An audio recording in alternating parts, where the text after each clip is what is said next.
What's good, chat? Say, what's the word, Dolo Gang, man? Say, how y'all feeling, man? I'm feeling good. Hope y'all feeling better, man. Say, we got a new Mustang. I ain't gonna lie. Ho, chat. Let me get through it, chat. Ho, say, chill, man. But ho, what's good, YouTube? Say, they got a new Mustang. If y'all can see it, it's a. Okay, hold up. Let me get my words together. We already got a Mustang GTD. We got a Mustang Dark Horse. So we got a Mustang Dark Horse SC. Like what? Like SC. What is that like? Hold up, G. I ain't gonna lie. If you enjoyed the video, you already know what to do, man. That's it. What they mean by that, twin? Oh. Hello, my name is Ari Grunewald. I'm the... Who's this guy? Hold up, man. The chief program engineer on the Dark Horse SC. I've been with the company a little more than 30 years, and it's a career highlight. Chat. I mean, the entire team is delighted to bring this to market. 2026? It's really fantastic. Say, walk around 800 horsepower supercharged V8 Ford racing deep dive on the fantastic.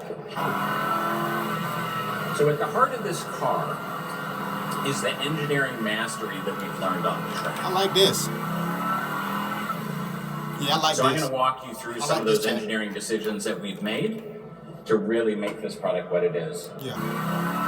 And like any great product, you start off with objectives. What do we want to do? The first objective was, let's pour through the learnings for motorsports and put that into this car. Make it the most... Hold, chat. Let the man explain the car, chat. Let the man explain the car, please. Chat, thank you. Advanced, let him explain. Most powerful, and most track-capable Dark Horse expression. The other part of this was, let's offer the customer a true race-bred V8 option with the soul of a Mustang. And then the other objective, which encompasses quite a bit. I'm pausing this angle right here, chat. Look at this thing, chat. I ain't gonna lie, chat. It's don't like a Decepticon, chat. I'm not gonna lie. If you watch Transformers, you know, chat. I'm not gonna lie, chat. Quick take. This Mustang looks great. I'm not gonna lie, chat. How y'all feel about this? Just let me know. Drop down in the comments. I ain't gonna lie. This is clean. I'm not gonna lie. I'm not even gonna lie. Let me go to my YouTube comments too while we live. Hold up. While we live. Is let's dramatically improve the aerodynamics and the vehicle dynamics on this car and really focus on track endurance. So we push the team. We're talking about this white space between a base Dark Horse and the GTD. How far could we take a Dark Horse in that range of capability? This is clean, bro. And the team, of course, pushes themselves. Say, we got Clip Farm 33, Agent is smart. Yeah, Agent smart.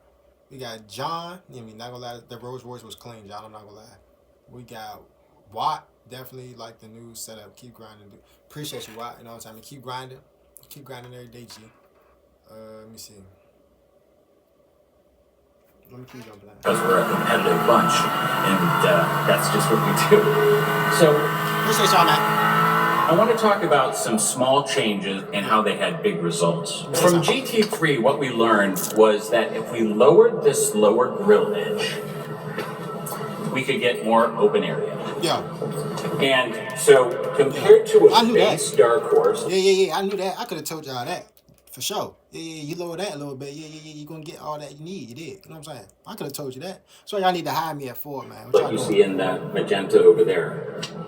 We've increased this open area versus that car by 60%, more than 60%. Yeah. And on a track-capable car, cooling is very important. Aerodynamics very important. Cooling. So that was a big... You need cooling to keep it cool, because if it ain't cool, it's not going to ride smooth. Do your homework. Big win. A big lesson from GT3. Then while we're at it, let's look at these outboard coolers and these inlets.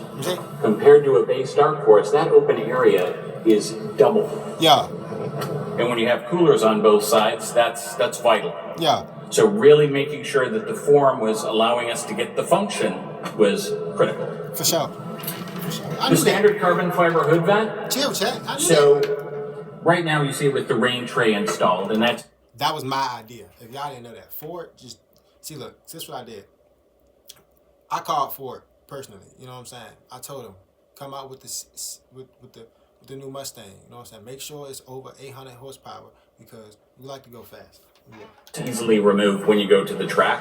The open area compared to a base dark horse is 5 times that. I'm not gonna lie, they should let me talk. I'm not gonna lie. I don't like how he presenting the car because he not sounding exciting. You know what I'm saying? It's not really enthused. I don't, you know what I'm saying? But out of all the videos I've seen, trust me, he's the best.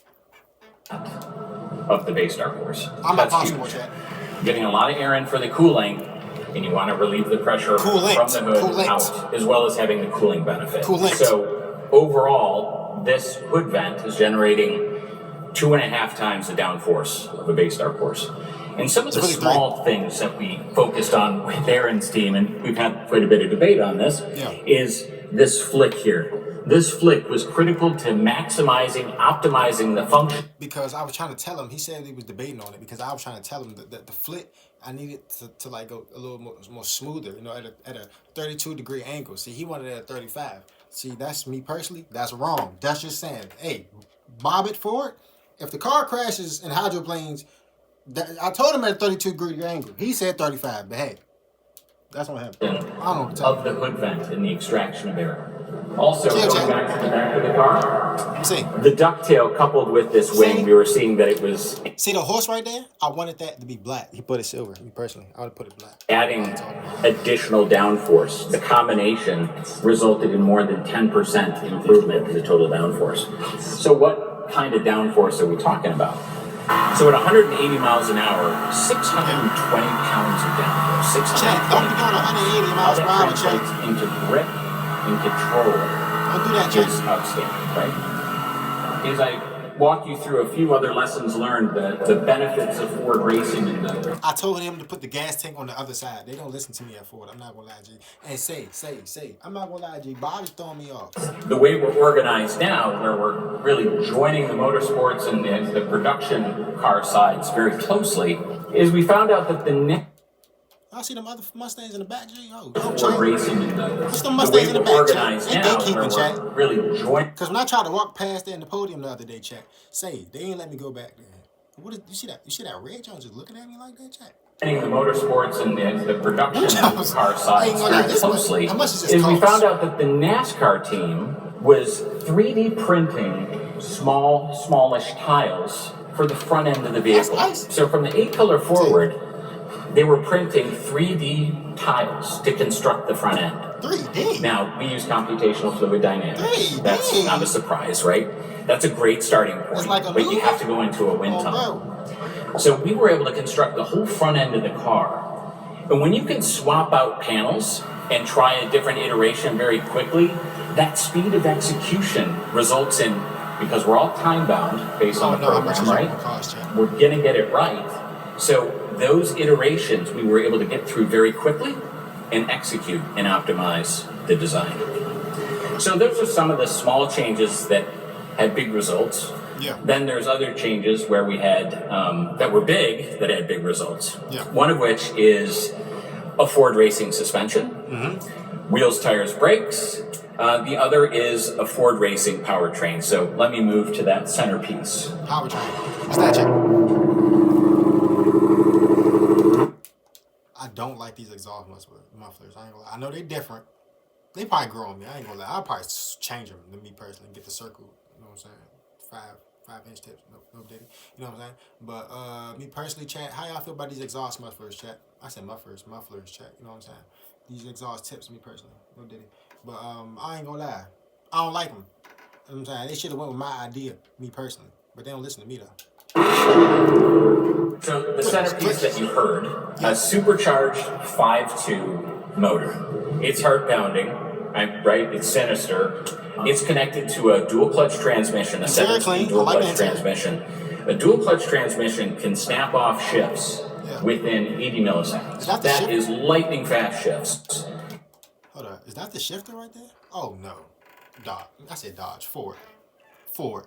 What are we doing here? Why is this right here, the little nozzle thing, the shifter? Now we no, bro. I understand you want to come like a little different. No day. Like how what you gotta do? What you gotta do to change that to like you know what I'm saying? The gears and stuff, man. And then you're translating that power through a carbon fiber drive shaft to a diff where we have a dedicated cooler for the rear differential and then feeding the upgraded half shafts. And in terms of acceleration and the pace of this combination, it's effortless. It's phenomenal. I'm one of the few lucky ones that gets to drive this car before you have a chance to drive it, and I can tell you it's outstanding. Now, so what is the difference between this and a Dark Horse? Okay, explain. The spoiler, what? How it drives. So what's the difference between this and a Dark Horse? Tell me right now. For chat, tell me. Like, what is the difference between this and the Dark? I can definitely see, the difference from the front bumper for sure. I can definitely see this is something different. This look like the Mustang off of GTA. GTA be thinking in the future, G. I ain't gonna lie. the motor that you heard, we have the ability to alter the sound of that through a 4-mode active valve performance exhaust. Okay. So whether you choose normal, which is probably what you heard, sport, or track, or quiet, depending on your relationship with your neighbor, you have a choice of what you want to drive the vehicle. Yeah, you can open and close the exhaust. It's all fine and good to go very quickly in a straight line. Clean. You want to go through curves, though, on a track. That's where we go to a Ford suspension, Ford racing suspension. All 4 corners of the vehicle have Magnum rod dampers. The latest hardware, the latest software, including some Ford unique algorithms. And the ability to control this. I ain't gonna lie, this red is crazy. This is a great pause by me. I'm not gonna lie. I be pausing at the right time. Chat, you see these? See those rims? And look at this Mustang, chat. Why I look like a Camaro a little bit in the front? You know what I'm saying? Think about a Camaro for a second and look at this. Just a little bit. You know what I'm saying? Just look clean though. Shoot, one day, bro. I know what to do. Vehicle and have the confidence when you're driving it. Whether you're an expert or a novice, it really flatters your ability. It's controlling the flatness of the vehicle, the predictability of the vehicle. It's taking inputs, can process like 1,000 inputs a second.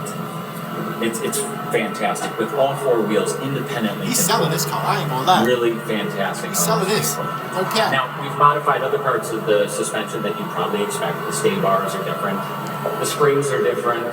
The knuckles are modified. The tension links, the lateral links, those are new, forged aluminum. So those are some of the other bits under the car that make this perform as it does.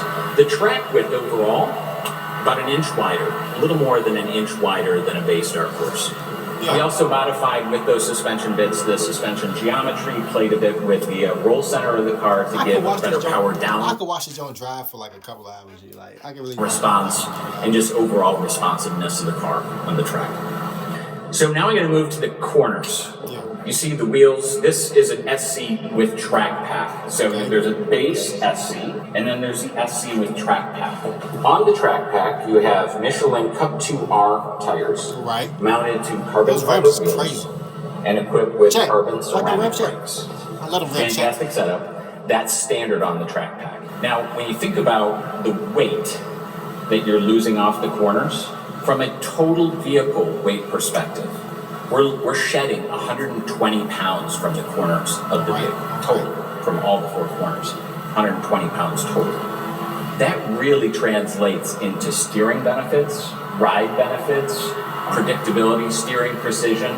It's very noticeable. When you're taking unsprung weight out of the vehicle, especially weight that's rotating, it's worth a lot in terms of how the vehicle performs. On a base SC, you have a cast aluminum wheel, also with upgraded rotors versus a Dark Horse, a base Dark Horse, upgraded rotors and calipers. So 6 pistons in the front, 4 in the back. So let's get this straight, chat. This is a Dark Horse CS.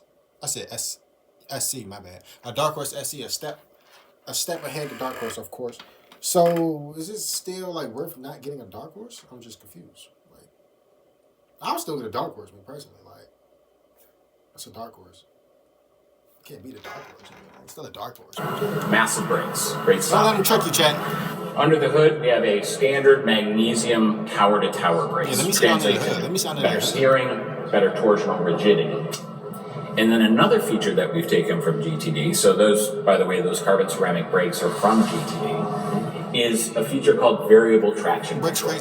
Gone are the days that you have to say, all right, I'm ready to just let loose today. I'm going to turn off the traction control. with variable traction control, depending on the driver's ability or the track conditions or a combination of both, you can say, oh, I'm going to release X amount of the traction control. So there's like 5 distinct settings. Okay. And that's really outstanding for pushing the driver within the vast capability of this car. Man, there's so much capability in this car that tools like that really assist you in tapping into what this truly can do. Overall, this is the most agile dark horse ever. So those are some of the engineering decisions that we've put into the car to make this what it is. We can hardly wait until you have a chance to drive it. And it's also how we take 125 years of race bred experience and pour it into a vehicle and deliver on our objective. Mustang been around for 125 years? Goodness gracious. Dang, Ford. Say, y'all, hey, say, Mustang CS, man. I mean, SC. Dang, my bad. Say, y'all enjoyed that video, man. Y'all know what to do, man. Say, everybody can get to the next one about like right now. Come on, G. Safety, man.